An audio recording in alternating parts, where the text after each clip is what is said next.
Hi అండి. నేను మీ లలితా బిశెట్టి. ప్రతిరోజు భగవద్గీతలో 5 శ్లోకాలు చదువుతానండి. దానిలో భాగంగా ఈరోజు 6వ అధ్యాయం ఆత్మ సంయమ యోగం అండి.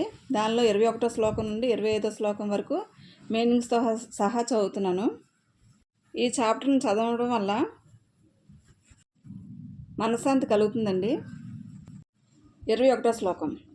సుఖమాత్యంతికం యత్తద్ బుద్ధిగ్రాహ్యమతీంద్రియం వేత్తి యత్ర న చైవాయం స్థితశ్చలతి తత్వతః. మళ్ళీ చదువుతున్నానండి. సుఖమాత్యంతికం యత్తద్ బుద్ధిగ్రాహ్యమతీంద్రియం వేత్తి యత్ర న చైవాయం స్థితశ్చలతి తత్వతః. దీని తాత్పర్యం చదువుతున్నానండి. ఏది బుద్ధితో మాత్రమే తెలుసుకోదగిందో, ఇంద్రియాలకు అతీతమో, అంతం లేనిదో ఆ సుఖాన్ని యోగి ఎక్కడ ఉండి అనుభవిస్తూ ఆ అనుభవం నుంచి చలించకుండా ఉంటాడో. 22వ శ్లోకం చదువుతున్నానండి.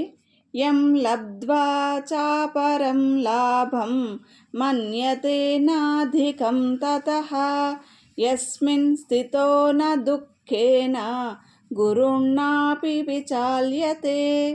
మళ్ళీ చదువుతున్నాను.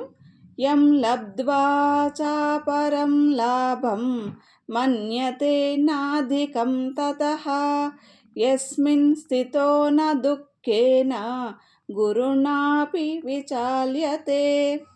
దీని తాత్పర్యం, దేన్ని పొందిన తర్వాత ఇతరమైన ఏ లాభాన్ని కూడా దానికంటే ఎక్కువ అనుకోడో, దేనిలో నిలిచి విపరీతమైన దుఃఖం చేత కూడా చలించడో. 23వ శ్లోకం చదువుతానండి. తం విద్యా దుఃఖ సంయోగ వియోగం యోగ సన్నితం స నిశ్చయేన యోక్తవ్యః యోగో నిర్విన్న చేతస. మళ్ళీ చదువుతానండి.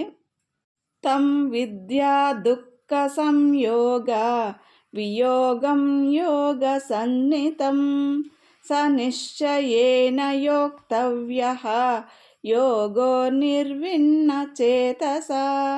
దీని తాత్పర్యం చదువుతానండి. దుఃఖంతో సంబంధం లేనటువంటి స్థితిని ధ్యాన యోగం అని తెలుసుకోవాలి. ఆ యోగాన్ని నిర్విచారమైన మనసుతో పట్టుదలగా సాధించాలి. 24వ శ్లోకం చదువుతున్నానండి. సంకల్ప ప్రభవాన్ కామాన్ త్యక్త్వా సర్వాన్ శేషతః మనస్సైవేంద్రియగ్రామం వినియమ్య సమంతతః. మళ్ళీ చదువుతానండి. సంకల్ప ప్రభవాన్ కామాన్ త్యక్త్వా సర్వాన్ శేషతః మనస్సైవేంద్రియగ్రామం వినియమ్య సమంతతః. దీని తాత్పర్యం చదువుతానండి. సంకల్పం వల్ల పుట్టిన అన్ని కోరికలను పూర్తిగా విడిచిపెట్టాలి. మనసు ద్వారానే ఇంద్రియాలన్నిటినీ అన్ని వైపుల నుండి నిగ్రహించాలి. 25వ శ్లోకం చదువుతున్నాను. శనైరుపరమేత్ బుద్ధ్యా ధృతి గృహీతయా ఆత్మ సంస్థం మనః కృత్వా నకించిదపి చింతయేత్. మళ్ళీ చదువుతున్నానండి. శనైరుపరమేత్ బుద్ధ్యా ధృతి గృహీతయా ఆత్మ సంస్థం మనః కృత్వా నకించిదపి చిత్తయేత్. దీని తాత్పర్యం చదువుతానండి.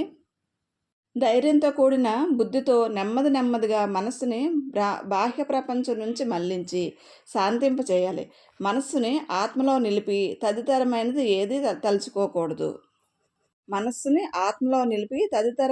ఏది కూడా తలుచుకోకూడదు. థ్యాంక్స్ ఫర్ లిజనింగ్ అండి. లోకా సంస్థ సుఖినో భవంతు. రేపటి ఎపిసోడ్లో 26వ శ్లోకం నుండి 30వ శ్లోకం వరకు చదివి వినిపిస్తానండి. జై శ్రీకృష్ణ.